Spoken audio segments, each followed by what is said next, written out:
The dog park is located on Charles Austin Drive. It's being renovated and expanded with several new amenities, including more water fountains and shady areas.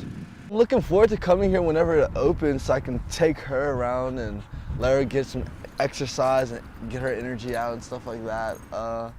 And I honestly, personally, I like to meet other new dogs and play with them and meet other owners and just talk about our children. The city of San Marcos is also adding ADA accessible routes to increase ease of use. Well, there's definitely huge improvements. There's definitely a lot of more space. There's more shade. The water is actually working over there and over there, which is very nice.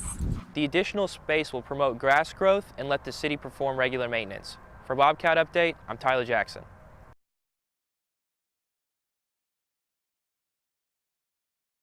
The Discovery Center hosted the festival along with its native plant sale to teach visitors about conserving the monarch butterfly. It shows that the city really does care about the environment and the butterflies, and that San Marcos is a family community, a community that cares. The festival featured music, food from local restaurants, and of course, butterflies. Conservation groups participated in the festival by providing information about local pollinators and other wildlife. So whether it be about bats, bumblebees, or monarchs themselves, they're all here to spread information about what their particular groups are doing. San Marcos hopes to become the third city in Texas to be specially recognized for their efforts. So as a city, we have pledged to take on this checklist. It's 24 items, and if we complete all 24 items, then we become a champion city for the monarchs. If you missed out this year, not to worry. The festival will be back next fall as the monarchs make their annual migration south. For Bobcat Update, I'm Loren Schaffer. The Pink Match is an effort to increase awareness about breast cancer. A silent auction to raise funds is part of the annual event. We have a number of items in a silent auction that are, a lot of them have been donated by our donors and our families and friends, and also our student athletes. Our student athletes put together baskets to donate, and so all the proceeds go to Pink Heals. The volleyball team is off to a good start this season with an overall record of 13-5, 4-0 in the Sun Belt Conference. The Tuesday match against UT Arlington was an exciting one. The Bobcats were down 2 sets, but started showing signs of life in the third.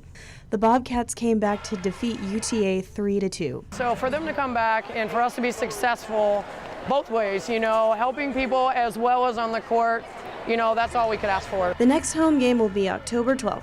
For Bobcat Update, I'm Loren Schaffer.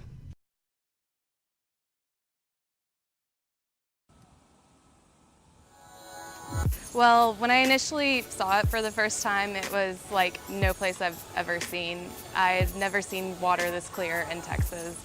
I remember taking my first boat ride and seeing the springs, and I had never seen anything like that. And I was sold. It was amazing.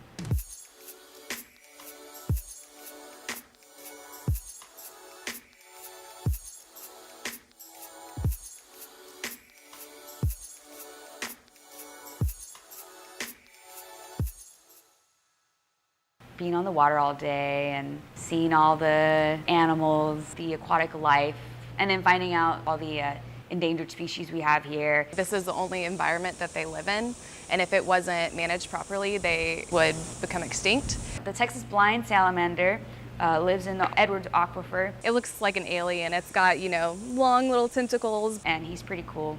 They say he's blind, but he doesn't actually have any eyes at all. We also have the Texas wild rice, found nowhere else in the world. I noticed that a lot of people don't know what it is. They're like, I don't know why they don't clean up these weeds, and it's like, it's not a weed. It's an endangered species, and I think it looks beautiful. And then when I found out it'd be invasive species, I became even more passionate. We have the elephant ears. We have water hyacinth. They thought they looked pretty during the theme park days. If you looked at the water hyacinth, they bloom these really pretty purple flowers. But the thing about them is just, their roots are just floating, so they're just constantly, you can wipe it all out, and in a week, it's like you didn't do anything. We got a grant from LL Bean, and we are now kayaking around Spring Lake and removing invasive species that way also.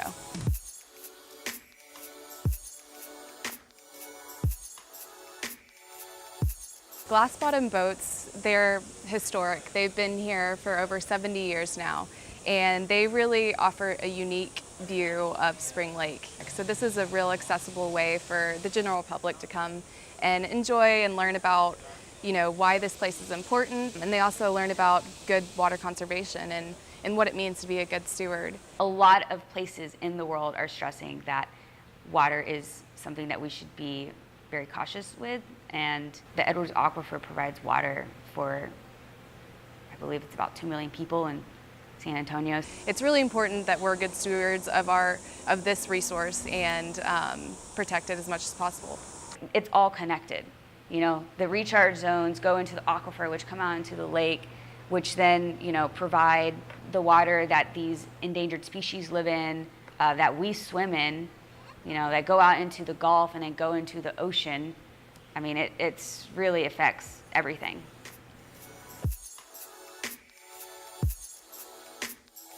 I really love, Spring Lake. If we manage it correctly, it can be really an example of what good water stewardship is.